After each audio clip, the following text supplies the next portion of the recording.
ఏదో లోక సంబంధమైన వాటికి, లేదా శరీర ఇచ్చలకి, శరీర ఆశలకి, కోరికలకి, లేదా ఏమండి మనం కళ్ళు ఏదైతే చూస్తున్నాయో వాటికి బానిసలుగా మారిపోతా ఉన్నాం అప్పుడప్పుడు.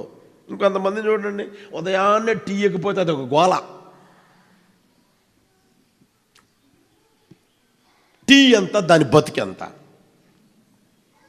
చెప్పలేమండి. కాఫీ అంతా దాని బతికి అంత. పొద్దున్నే అయ్యగారికి బెడ్ కాఫీ లేకపోతే ఇక ఆ రోజంతా మైండ్ పని చేయదంట. ఆ రోజంతా ఏమండి ఆ అమ్మగారికి మైండ్ పని చేయదంట. ఇంకా ఆ రోజు తిక్కలుగా ఉంటుందంట. అది ఎక్కడి నుంచి వచ్చింది మరి? మైండ్ పని చేయకపోవడం ఏంటి? టీ తాగితే మైండ్ పని చేస్తుందా? టీ తాగితే తిక్కలు పోతుందా? నాకు తెలియక అడుగుతున్నా. వాస్తవంగా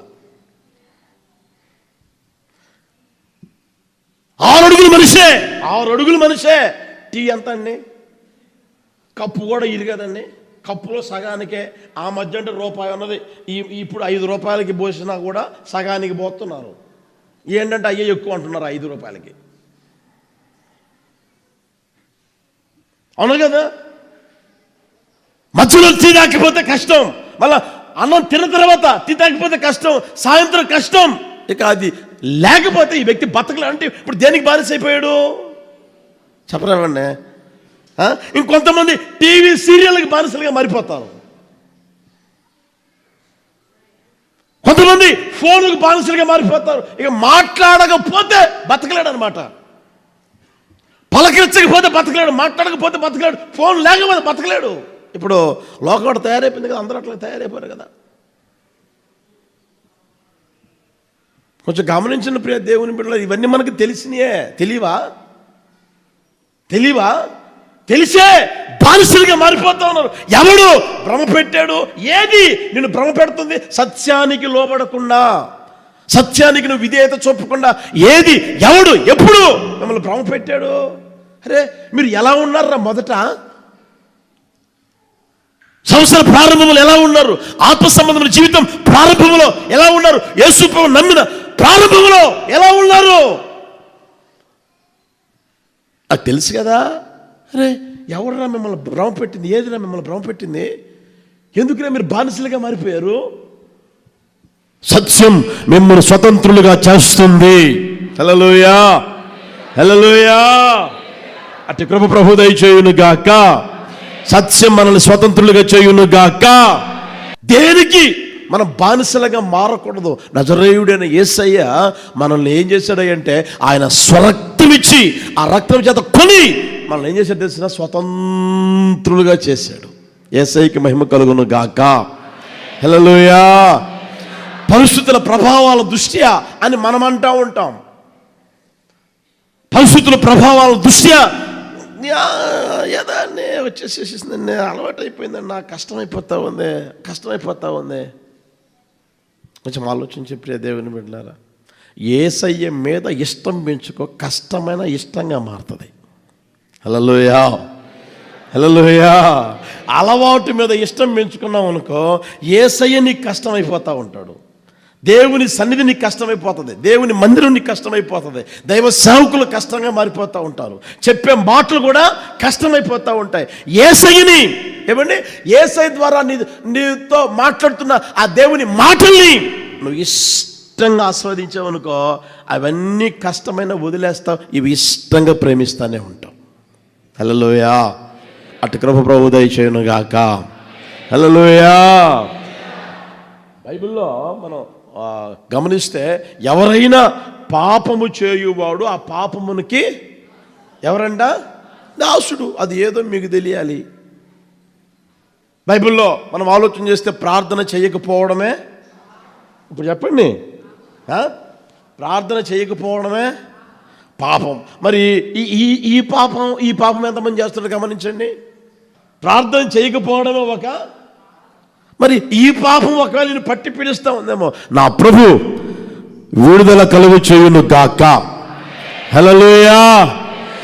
ఏ సీరియల్కి, లేదా ఏ మనిషికి, లేదా ఏ అలవాటుకి నీ జీవితం ఏమని బానిసగా మారిపోయిందో, నా దేవుడు నిశ్చయముగా గొప్ప విడుదల కలుగు చేయును గాక. సత్యం మనల్ని ఏం చేస్తుంది చెప్పండి? ఎవడు చేయలేడు, ఎవడు చేయలేడు, ఎవడు విడిపించలేడు. బైబిల్ రాయబడిన మాట, కుమారుడు మిమ్మును స్వతంత్రునిగా చేసిన ఎడల నిజముగా మీరు స్వతంత్రులై ఉంటారు. లోకము నిన్ను స్వతంత్రులుగా చేయలేదు. టీవీలో అడ్వర్టైజ్మెంట్ చూస్తూ ఉన్నాం, కలిపి నా భర్తకి ఇచ్చానండి, 4 రోజులు తాగాడండి, ఏమండి ఆ తర్వాత మానుకున్నట్టుగా ఉన్నాడండి, తర్వాత మళ్ళీ మొదలెట్టాడండి. ఏమండి ఈ మధ్య యేసుప్రభు మాల కూడా ఎత్తున్నారు. మరియమ్మ మాల, యేసుప్రభు మాల అంట. మరియమ్మ మాల వేస్తే 40 రోజులు తాకుండా వచ్చు, 40 రోజులు పీక్కుండా ఉండొచ్చు అని. మరియమ్మ మాల వేస్తే 40 రోజులు తాకుండా, 40 రోజులు పీక్కుండా ఉండొచ్చు అని. మరి 41వ రోజు, ఈ 40 రోజుల వారు అక్కడి నుంచే ప్రారంభమవుతుందిగా. ఏ కొండ మీదకైతే పోయావో ఆ కొండ దిగిన వెంటనే ప్రారంభమవుతుందిగా.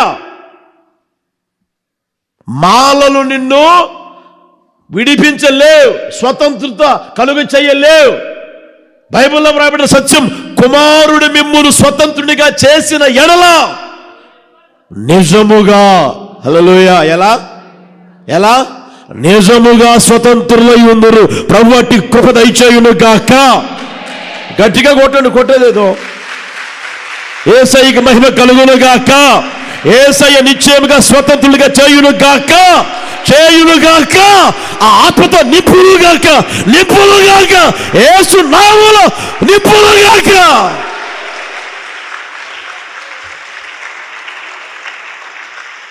హల్లెలూయా. సత్యం మనల్ని ఏం చేస్తుంది? స్వతంత్రులుగా చేస్తారు. రెండో మాట చూద్దామా? కీర్తన 91:4. కీర్తన 91:4.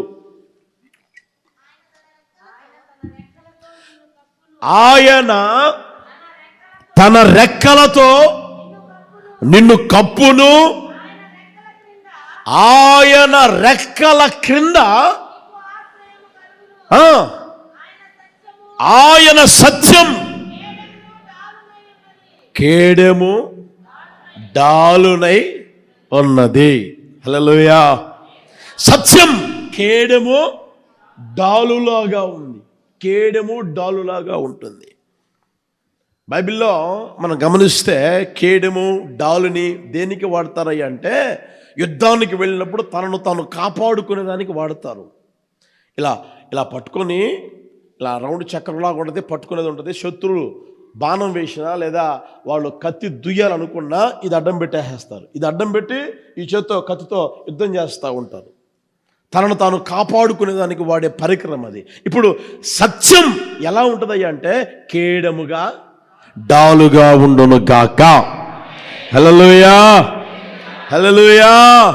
అంటే సత్యం మనల్ని స్వతంత్రులుగా చేయడమే కాకుండా సత్యం మనల్ని ఏం చేస్తాయి అంటే కాపాడుతా ఉంటుందండి. ఎన్ని రోజులు అయ్యా అంటే ఈ లోకంలో నాడి ఆడుతూ బ్రతుకుతున్న రోజులు కాపాడును గాక. హల్లెలూయా. సత్యం మనల్ని కాపాడుతుంది. ఒక రోజును కాదు.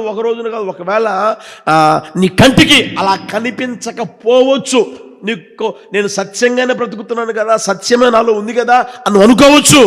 ఆ సత్యం నీ వ్యక్తిగత జీవితంలో ఏమండి అప్పుడప్పుడు ఎదుగుతున్న దాన్ని బట్టి ఎందుకు నాకు కాపుదల కలగట్లేదు అని అనుకోవచ్చు. అయితే చివరికి మాత్రం జయము నీదే. హల్లెలూయా. చివరికి మాత్రం జయ జెండా ఎగరవేసేది నీవే, ధ్వజం ఎత్తేది నీవే. హల్లెలూయా. ఎందుకని సత్యాన్ని నువ్వు విడిచిపోనీయకుండా కాపాడుకుంటా ఉన్నావు కాబట్టి ఆ సత్యం నిన్ను కాపాడుతుంది, నిన్ను తప్పకుండా కాపాడుతుంది. లోకములో ఉన్న కాపుదల ఈ రోజున వ్యర్థం. లోకములో ఉన్న కాపుదల వ్యర్థం. లోకములో ఉన్న కాపుదల ఏది మనల్ని కాపాడలేదు, పొరపాటును కూడా కాపాడలేదు. ఈ రోజు వరకు మనం కాపాడబడుతూ ఏమండి సజీవుల లెక్కలో ఉన్నామని అంటే ఎవరు కాపాడారు మనల్ని? సత్యమై ఉన్న యేసయ్య కాపాడాడు. ఆ సత్యం అంటే మనల్ని కాపాడుతానే ఉండును గాక. హల్లెలూయా. ఓసారి ఓ సేవకుడు ఆస్ట్రేలియా వెళ్ళాడు. ఆస్ట్రేలియా పాస్టర్ గారు ఆ దేశం పోయి తిరుగుతూ ఉంటే ఒక గొర్రెల దొడ్డి కనపడిందంట. అంటే గొర్రెల దొడ్డి చాలా ఉన్నాయి, గొర్రెల దొడ్డి కనపడింది. ఇక్కడ కూడా గొర్రెలు ఉంటాయా అనుకున్నాడు. ఆస్ట్రేలియా పోయి ఎక్కడైనా భూమి మీద చెప్పండి ఉంటాయి, జాతి గొర్రెలు ఉంటాయి. మన దగ్గర అంత క్వాలిటీ గొర్రెలు కాదేమో కానీ అక్కడ జాతి గొర్రెలు ఉంటాయి. మొత్తం మీద ఒక కుర్రోడు అండి, అంతా ఇంచుమించు ఒక 18, 19, 20 సంవత్సరాలు యవ్వనస్తుడు. ఒక కుర్రోడు గొర్రెలు తోలుకొని వెళ్ళి గొర్రెలు అలా మేపుకొని వచ్చి గొర్రెల దొడ్లోకి తోలేసేసాడు. గొర్రెలు తోలేసేసిన తర్వాత ఈ పాస్టర్ గారు చూస్తూ ఉంటే ఏదైనా తలుపు ఏదైనా పెడతాడేమో, తలుపు ఏమైనా వేస్తాడేమో అనుకుంటూ ఉంటే ఏమి వేయడంలే. ఈ పాస్టర్ గారు అడిగారంట, అబ్బాయి గొర్రెల్ని అలా వదిలేసి వెళ్ళిపోతా ఉన్నావు, దొడ్లో ఉంటాయా ఏంటి, ఏం మాట్లాడుతున్నావు, ఏం చేస్తున్నావు అని అడిగితే ఏం లేదండి, నేను పోయి నా పనులు చూసుకొని మరలా వచ్చి నేను ఇక్కడే ఉంటాను. ఎక్కడుంటావు? గొర్రెలు వెళ్ళిపోతాయి కదా, తలుపు వేయలేదు కదా, దర్వాజా లేదు కదా, మూత వేయలేదు కదా, కంపన్న వేయలేదు కదా అని అంటే ఆడంటాడు, ఆ కుర్రోడు అంటాడంట ఆ పాస్టర్ గారితో, నేను గొర్రెలు ఇక్కడ పెట్టి అక్కడెక్కడో పడుకోను, ఇక్కడ ఉన్న గొర్రెల్లో అక్కడెక్కడో పడుకోను నేను. ఇదిగో ఈ ద్వారం ఉందా, ఈ ద్వారంలో ఇక్కడే నేను మంచం వేసుకొని ఇక్కడే పడుకుంటాను అని అంటాడు. హల్లెలూయా. ఒకవేళ సింహం రావాలన్నా, ఎలుగుబంటి రావాలన్నా, లేకపోతే ఇంకో జంతువు ఏదన్నా, తోడేలా ఏదైనా సరే రావాలి, నా గొర్రెల మందలో ఉన్న గొర్రెలు తీసుకువెళ్ళి అది అపహరించాలి, తినాలనుకుంటే ముందు నా మీదికి రావాలి, ముందు నన్ను చంపాలి, ఆ తర్వాత నా గొర్రెలను చంపాలి.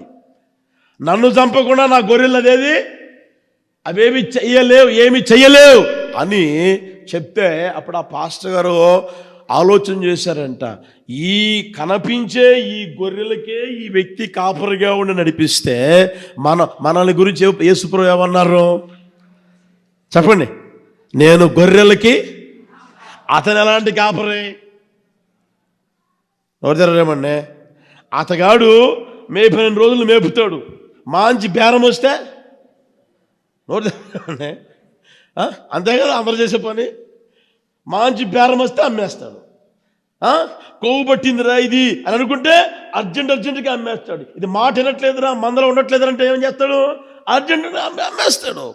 అయితే నా కాపరి అలాంటి వాడు కాదు, నా కాపరి మంచి కాపరి. హల్లెలూయా, హల్లెలూయా. మన కాపరి ఎలాంటి కాపరి చెప్పండి, నేను గొర్రెలకు చెడ్డ కాపరిని అనడా, నేను గొర్రెలకు మంచి కాపరిని. మంచి కాపరి తన గొర్రెల కోసం ఏం చేస్తాడు, ప్రాణం పెడతాడు. నజరేయుడైన యేసయ్య మన కోసం ఆయన ప్రాణాన్ని పెట్టాడు, ప్రాణాన్ని పణంగా పెట్టాడు. ఆయన అన్నాడు, నేనే ద్వారం. సింహం లేదా ఎలుగుబంటి లేదా తోడలు లేదా ఇంకొకటి ఏదైనా సరే నన్ను దాటొచ్చి నా గొర్రెల్ని ముట్టాలి. నేనే కేడం, నా బిడ్డలకి నేనే కేడం. సత్యం కేడము డాలునై ఉంది కనుక ఆ సత్యం ఏం చేస్తాడంటే మనల్ని ఎల్లవేళలా కాపాడును గాక, ప్రతి నిమిషము కాపాడును గాక, ప్రతిరోజు కాపాడును గాక. హల్లెలూయా. నేనే ద్వారాన్ని, నా చేతుల్లో వాటిని చెక్కుకొని ఉన్నాను. నా చేతిలో నుంచి ఆ గొర్రెల్ని ఎవడో చెప్పండి, ఆ గొర్రెల్ని ఎవడో అపహరించలేడు. అట్టి కార్యం ప్రభు చేయును గాక. హల్లెలూయా. ఇంకో మాట చదువుదామా చూడండి, 17 యోహాను సువార్తమానం 17 సత్యమందు వారిని యేసు ప్రభు వారు ఆ అధ్యాయంలో అంతా ప్రార్థన చేస్తూ ఉన్నారు. ఏక మనస్సు కలిగి ఏకాత్మ కలిగి ప్రభు సన్నిధిలో ప్రార్థన చేస్తూ ఉన్నారు. ఈ లోకంలో శరీరధారి అయి ఉన్న రోజుల్లో మహారోదనతోనూ వేదనతోనూ ఆయన కన్నీళ్లు విడుస్తూ ప్రార్థన చేస్తూ ఉన్నారు. ప్రార్థన చేసిన సందర్భంలో ఆయన ఈ లోకంలో ఉన్నాడు కనుక ఆయన ఏమన్నాడంటే తండ్రితో, సత్యమందు వారిని ప్రతిష్ఠ చేయుము, సత్యమందు వారిని ప్రతిష్ఠ చేయుము. మీరు అదే వాడుక భాషలో అట్లా మీరు పోయి చదువుకోండి. ఇంటికి వెళ్ళిన తర్వాత సత్యం ఏం చేస్తే తెలిసిన మనల్ని ప్రతిష్ఠిస్తుంది. సత్యం మనల్ని ఏం చేస్తే తెలిసిన పరిశుద్ధపరుస్తుంది, పరిశుద్ధపరుస్తూ ఉంటుంది. దినదినం ఏమండి మన వ్యక్తిగత జీవితంలో అపరిశుద్ధతను తొలగిస్తూ పరిశుద్ధతను కలుగు చేయును గాక. హల్లెలూయా. నీలో ఉన్న అపరిశుద్ధతను తొలగించగలిగిన వాడు నజరేయుడు అని యేసయ్య. మన దేవుడు ఏమన్నాడు తెలిసిన, నేను పరిశుద్ధుడై ఉన్నాను కనుక మీరును పరిశుద్ధులై ఉండండి అని కోరుకున్నాడు. కోరుకోవడమే కాకుండా ఏమన్నా తెలిసిన, నేను మిమ్మును పరిశుద్ధపరచు యెహోవాను, నేను మిమ్మల్ని పరిశుద్ధపరిచేవాడను. యేసు ప్రభు దగ్గరికి ఎలాంటి దుర్మార్గమైన బ్రతుకుతో వచ్చినా, ఎలాంటి నీచమైన నికృష్టమైన జీవితం కలిగి వచ్చినా ఆయన నిన్ను పరిశుద్ధపరచును గాక. హల్లెలూయా. ఏం చేస్తాడు యేసయ్య? మనల్ని ఏం చేస్తాడు? పరిశుద్ధపరుస్తాడు. మన జాతి, మన రంగు, మన కులం, మన హావభావాలు ఏవి ఆయనకు అవసరం లేదు. నువ్వు ఆయన దగ్గరికి వచ్చావా, ఆయన సత్యమైనాడు కనుక ఆయన మనలను పరిశుద్ధపరచును గాక. హల్లెలూయా. నేను మిమ్మల్ని పరిశుద్ధపరుస్తాను, నేను మిమ్మల్ని పరిశుద్ధపరుస్తానని మనం ఆరాధన చేస్తున్న నజరేయుడైన యేసయ్య, మనం స్తుతిస్తున్న, మనం పొగుడుతున్న, కొనియాడుతున్న యేసు మాత్రమే ఆ మాట చెప్పాడు, నేను పరిశుద్ధుణ్ణి, మిమ్మల్ని నేను పరిశుద్ధపరిచే దేవుణ్ణి. హల్లెలూయా, హల్లెలూయా. ఆ మాట మనం గమనించగలగాలి. మన వ్యక్తిగత సత్యం మనల్ని ఏం చేస్తాయి అంటే పరిశుద్ధపరుస్తూనే ఉంటుంది. యేసయ్య కోసం జీవించగలిగేటట్లుగా చేస్తూనే ఉంటుంది, ప్రతిష్ఠిస్తూనే ఉంటుంది. ఇంకా నీ ప్రతిష్ట ఏమండి ఎక్కువ అవుతుందే కానీ తక్కువ కాదు. పరిశుద్ధత ఎక్కువ కావాలి కానీ తక్కువ కాకూడదు. అటు కృప దయచేయును గాక. ఇంకొక మాట చెప్పి ముందుకెళ్తాను చూడండి. యెషయా పుస్తకం 26:2.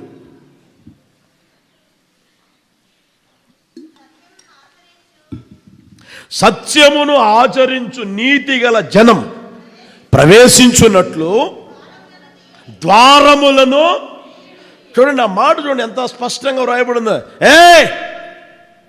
సత్యమును ఆచరించే నీతి గల జనం వస్తుంది.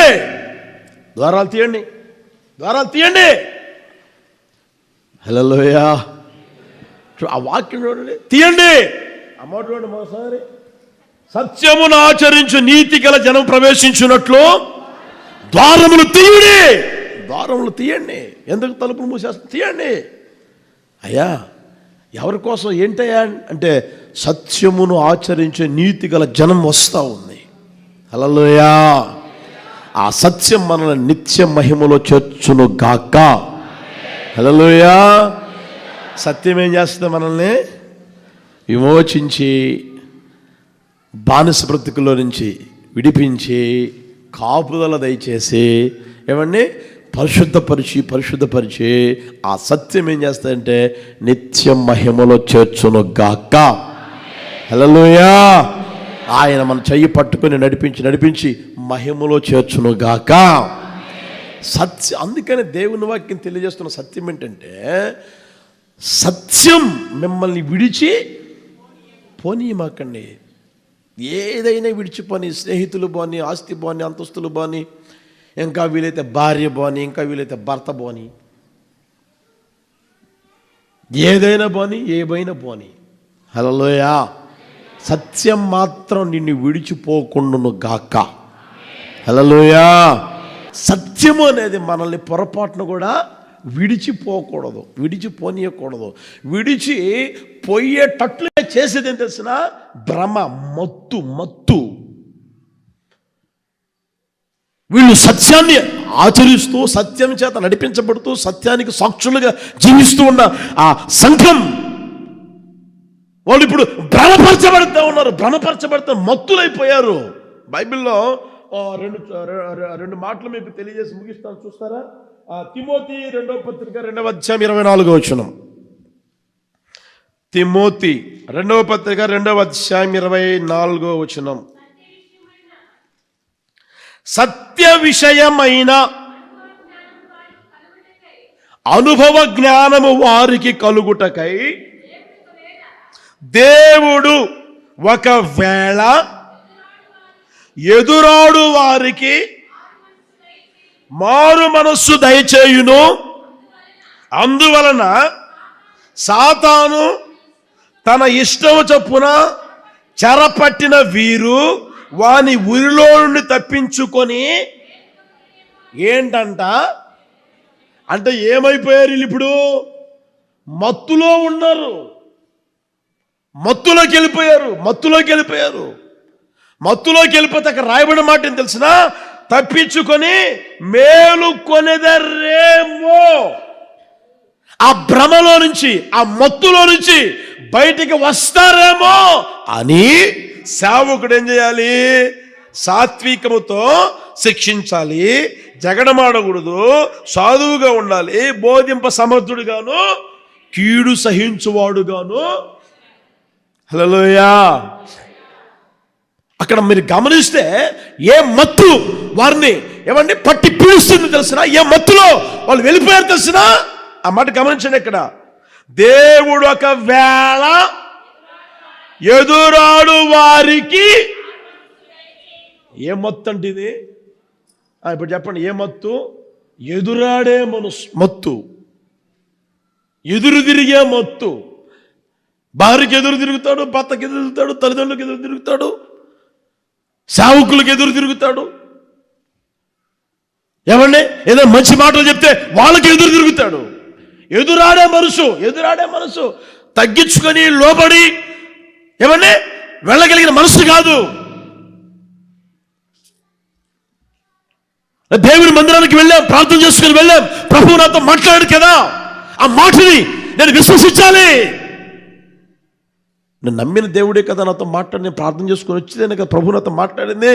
లోబడదాం, ఆ మాటకు లోబడదాం, దేవునికి లోబడదాం అన్న ఆ స్వభావం వీళ్ళేమైనా ఆభరణాలుగా అలంకరించుకుంటారంటే అది ఉండదండి. ఎదురాడమే. చిన్న పెద్ద గురువు దైవం ఏమీ లేదండి, ఎదురాడమే. కొంచెం గమనించిన ప్రియ దేవుని బిడ్డలారా, మత్తు మళ్ళా ఏమనుకుంటారు? నేను బ్రహ్మాండంగా ప్రార్థన చేస్తున్నా, అసలు మామూలు విశ్వాసం నాది కాదు, కొండలను పెకలించగలిగిన విశ్వాసం నాది. నేను ప్రార్థన చేస్తే దర్శనం దేవుడు ఇచ్చేస్తాడు, ప్రార్థన చేస్తే ప్రభు నా దగ్గరకు వచ్చి నిలుచొని నాతో మాట్లాడతాడు, అన్నీ ఉన్నాయి. మరి భర్తతో ఎందుకు పోరాడుతూ ఉంటావు? భర్త ఎందుకు జగడం పెట్టుకుంటావు? మళ్ళా ఇక్కడికి వచ్చి తగునా అంట ముసుకేసుకొని స్తోత్రము శుద్ధి స్తోత్రము అంట. తెలీదా? మనస్సాక్షి నీకు చెప్పట్లేదా? ఇప్పుడు నా భర్తతో ఎదురాడు వచ్చాను, తగదాడు వచ్చాను అని చెప్పడం లేదా? ఎవరితో నువ్వు తగదా పెట్టుకొచ్చావు నీకు తెలీదా? ఎవరి మీద కోపం పెట్టుకున్నావు? ఎవరి మీద పగ, ఈశ, ద్వేషం పెట్టుకుని మరలా మందిరానికి వచ్చి సప్పట్లు కొట్టమంటే కొడుతున్నావు, చేతులు ఎత్తమంటే ఆరాధన చేస్తున్నావు, మన సాక్ష్యం కూడా చెప్పుంటావు.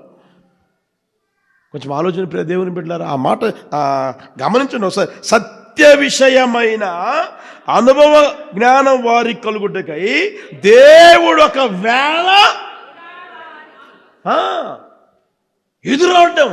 ఎదిరించడం. అరే తగ్గించుకుందాం, మనల్ని మనం తగ్గించుకుంటే అది మనల్ని హెచ్చిస్తుంది కదా. ప్రభు దృష్టికి తను తాను తగ్గించుకునేవాడు హెచ్చింపబడునని దేవుని వాక్యం తెలియజేస్తుంది కదా. తల వంచుకుందాం, తల దించుకుందాం, ఏదైనా ప్రభు నాకు మేలే చేస్తాడు కదా అని వెళ్ళగలిగిన మనస్తత్వం కలిగిన వారు ఎంతమంది?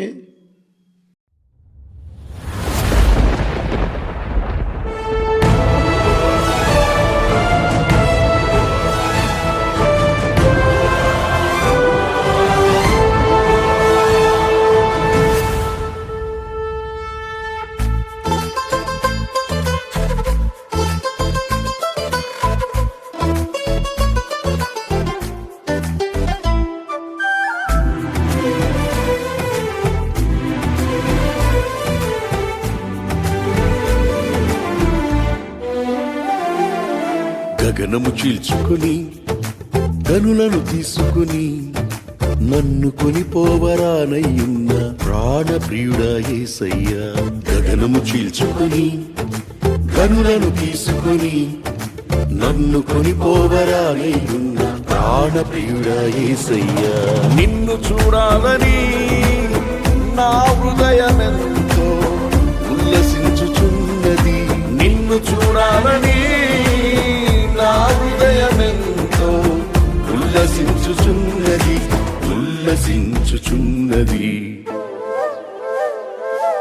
గగనము చీల్చుకుని కనులను తీసుకుని నన్ను కొనిపోవరానయ్యున్న ప్రాణప్రియుడా యేసయ్యా.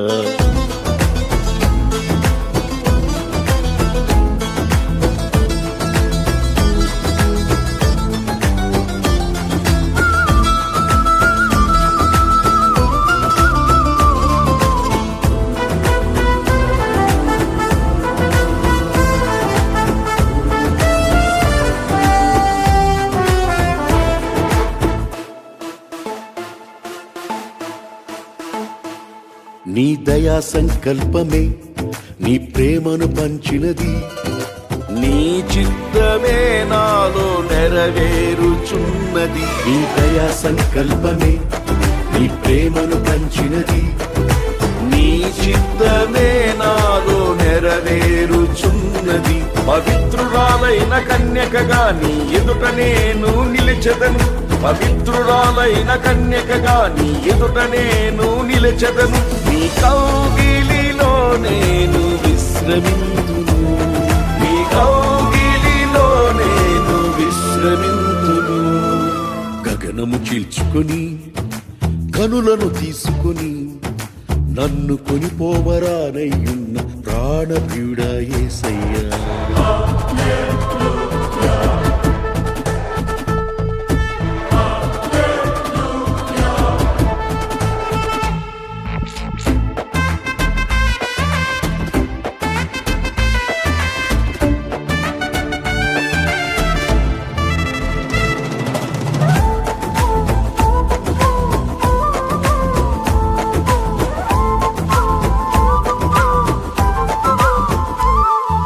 మహిమైశ్వర్యమే జ్ఞాన సంపదనిచ్చినది. మర్మమయున్న నీవలె రూపించుచున్నది. ఈ మహిమైశ్వర్యమే జ్ఞాన సంపదనిచ్చినది. మర్మమయున్న నీవలె రూపించుచున్నది. కళంకములేని వధువునై నిరీక్షణతో నిన్ను చేరదను. కళంకములేని వధువునై నిరీక్షణతో నిన్ను చేరదను. యుగ యుగాలు నీతో ఏలెదను.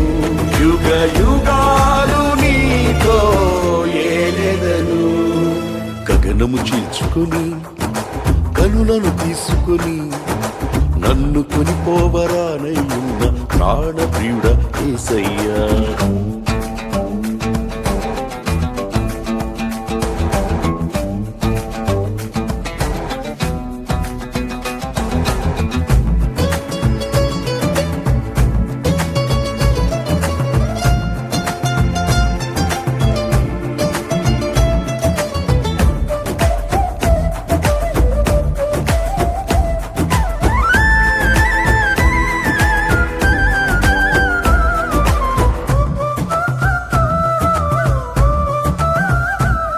నీ కృపా బాహుళ్యమే ఐశ్వర్యమునిచ్చినది. తేజోవాసుల స్వాస్థ్యం అనుగ్రహించినది. నీ కృపా బాహుళ్యమే ఐశ్వర్యమునిచ్చినది. తేజోవాసుల స్వాస్థ్యం అనుగ్రహించినది. అక్షయమైన దేహముతో అనాది ప్రణాళికతో. అక్షయమైన దేహముతో అనాది ప్రణాళికతో సియోనులో నీతో నేనుందును. సియోనులో నీతో నేనుందును. గగనము చీల్చుకొని కనులను తీసుకొని నన్ను కొనిపోవరానయ్యున్న ప్రాణప్రియుడా యేసయ్యా. గగనము చీల్చుకొని కనులను తీసుకొని నన్ను కొనిపోవరానయ్యున్న ప్రాణప్రియుడా యేసయ్యా. నిన్ను చూడాలని నా హృదయమెంతో ఉల్లసించుచున్నది. నిన్ను చూడాలని నా హృదయమెంతో ఉల్లసించుచున్నది.